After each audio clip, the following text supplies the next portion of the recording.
السلام علیکم ورحمۃ اللہ وبرکاتہ۔ ناظرین کرام، بہت سارے مرد، بہت ساری عورتیں رمضان المبارک میں قرآن مقدس پڑھتے ہیں اور کئی قرآن مقدس ختم کرتے ہیں، مکمل کرتے ہیں۔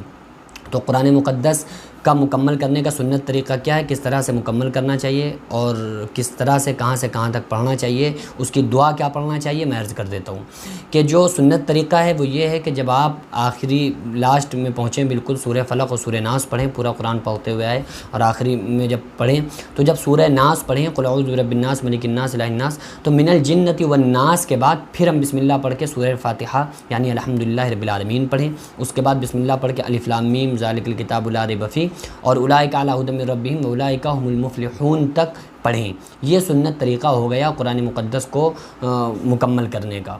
رہی بات دعا کی، تو وہ اس حدیث میں کوئی مخصوص دعا نہیں ہے، بہرحال یہ ہے کہ ایک دعا ہے، اگر اس کو پڑھ لیا جائے تو بہت زیادہ بہتر ہے۔ وہ دعا آپ لوگ سن لیں: اللہم آنس وحشتی فی قبری، اللہم ارحمنی بالقرآن العظیم واجعلہ لی اماما ونورا وہدا ورحمہ، اللہم ذکرنی منہ ما نسیت وعلمنی منہ ما جہلت وارزقنی تلاوتہ آناء اللیل وآناء النہار واجعلہ لی حجتا یا رب العالمین۔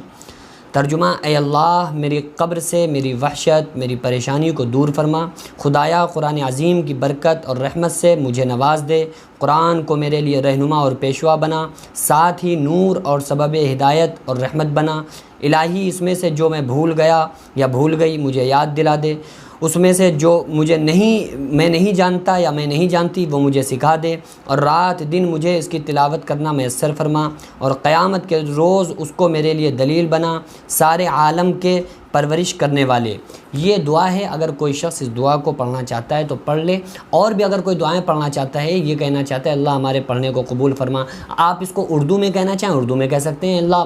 جو کچھ پڑھا ہے اس میں جو غلطیاں ہو گئیں ان کو اپنے فضل و کرم سے معاف فرما، سہون یا عمدن جان بوجھ کر جو غلطیاں ہو گئی ان کو معاف فرما، جو زبر زیر پیش